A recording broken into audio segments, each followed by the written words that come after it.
The best of the week on Relevant Radio. Here is a note. This comes in from Avellino. He's listening in Houston. He says, my son suffered extensive anoxic injuries due to lack of oxygen because it took around 25 minutes before he revived after he was struck by lightning on July the 28th. Oh my gosh. He is unconscious, has no gag reflex, but his brain activity is there and he's able to breathe on his own. He was on a ventilator to protect his airways from secretions going into his lungs. We decided to take him off the ventilator to allow him to breathe on his own. After we decided to stop the feeding because of the risk of aspiration since he can't swallow, not realizing he would not have a source of hydration. We need guidance. What is the church's teaching on this? Okay, well, I'm heartbroken to hear about your son having this terrible injury. So what is the church's teaching? The church's teaching is that in the case of a ventilator, that would be regarded as an extraordinary measure that is entirely laudable, entirely fine for you to use that. But if you see that it's simply the only way that the person who's injured is staying alive, you would not be doing anything immoral. It would be terribly sad, yes, but it would not be immoral to discontinue that extraordinary measure, in this case, a ventilator. So if you decided, well, he's been on a ventilator for 3 months, no signs of improvement.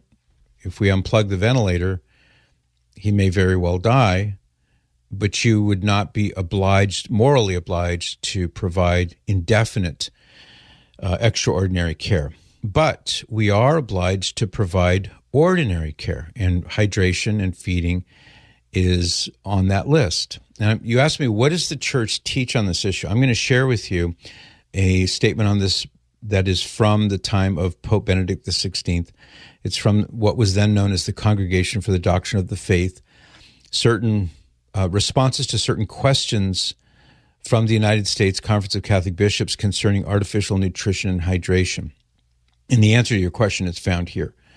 So it says, in the case of the first question, is the administration of food and water, whether by natural or artificial means, to a patient in a vegetative state, morally obligatory, except when it cannot be assimilated by the patient's body or cannot be administered to the patient without causing significant physical discomfort? The response from the church is yes, the administration of food and water, even by artificial means, is in principle an ordinary and proportionate means of preserving life. It is therefore obligatory to the extent to which, and for as long as, it is shown to accomplish its proper finality. Now, that's kind of Vatican speak to basically say it is obligatory to provide hydration and nutrition, food, for as long as it's actually helping.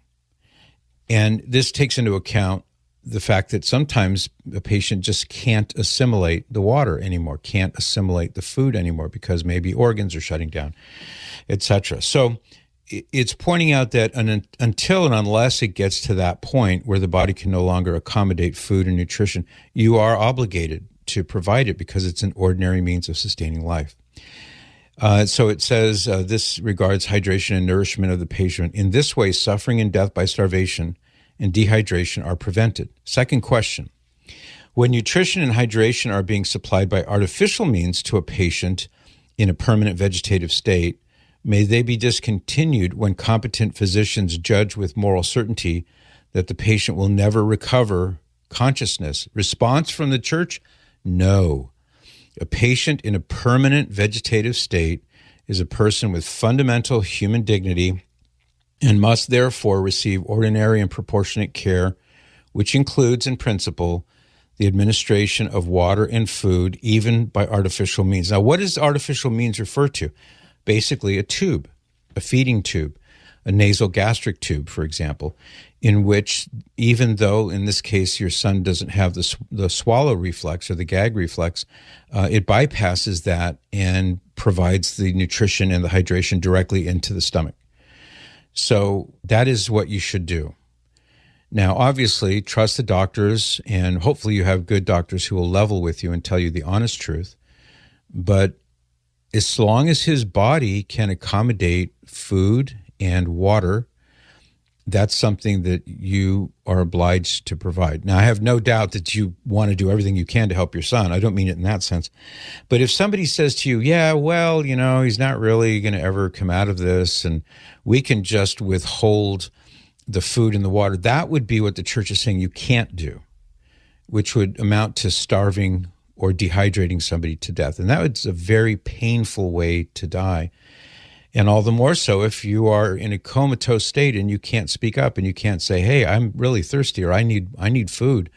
It's even more cruel for somebody who's in that situation. So that would be my strong recommendation, would be to follow the church's teaching on this. And I think you'll find, as sometimes it does happen, it's possible that your son may come out of this, please God, I pray that he will, and that he will say down the road, Dad, thank you so much for sticking with me. Thank you. Thank you for making sure I had food and water. I have a feeling that since God is in the business of performing miracles, that he may well have a miracle in store for your son, please God. And I happen to be, here in the studio looking at some of the books I have here, one of which is a review copy that I received maybe 6 months ago, a brand new book. It's called Now and at the Hour of Our Death, Making Moral Decisions at the End of Life. And the authors are Nikos and Green. And I just happened to flip open the book, and it's at page 55. Here's what it says. I think this is worth expanding on. So, question 15, what is the normal or basic care required for every person who is seriously ill or dying? Answer, the terms usually used to describe the care required for every person are basic care or ordinary care, which refer to non-medical care such as food, water, blankets, and bathing. It is common sense that food and water are necessities of life, without which anyone would die. Thus, providing nutrition, food, and hydration, water, is basic care for humans, as much for the medically vulnerable as for anyone else. In 2020, addressing this issue, the Congregation for the Doctrine of the Faith declared that, and this is a quote, the required basic care for each person includes the administration of the nourishment and fluids, so food and water. The congregation further stated that when food and water no longer benefit the patient because the body cannot absorb them or cannot process them, the provision of food and water should be suspended. So in other words, comes a time in some situations where it's not helping anymore. Doesn't sound to me like that's the situation that your son is in. And then there's the next question takes us into account as well. Question 16, isn't providing food and water medical treatment rather than basic care? Answer, no. Providing food and water is no more, quote unquote, medical treatment than providing blankets to a medically vulnerable person. Medical care is precisely that, medical. By contrast, no reasonable person would deny that feeding and hydrating are basic non-medical functions necessary to continued human existence. Consequently, with a few exceptions, and they advert to the one that I just mentioned a moment ago, a person is always to be provided food and water. This typically includes the artificial provision of food and water. That would be through a tube. While this book, it says, does not provide legal advice, the law and definitions of your state should be carefully reviewed because in some statutes, they erroneously refer to food and water to be a form of medical treatment, and they are not. In addition, it says, in addition to basic care, food and water, a patient, regardless of his medical condition or prognosis, is always to be provided comfort care, that is, basic care such as bathing, grooming, clean clothes, rotation of the body to prevent bed sores, etc. Together, basic and comfort care are the minimum owed to any human being in any setting, subject only to a few exceptions, and the primary of those would be where the body can no longer accommodate, can no longer assimilate food and water. The teaching of the Catholic Church is clear, the book says, that food and water do not constitute medical therapy in a proper sense. They are instead forms of obligatory care of the patient, representing both a primary clinical and unavoidable human response to the sick person.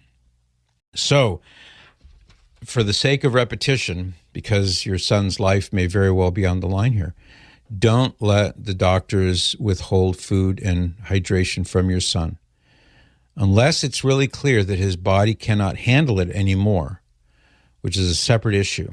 But if he can breathe on his own, and if they can put a tube in, which they can introduce the water and the food that way.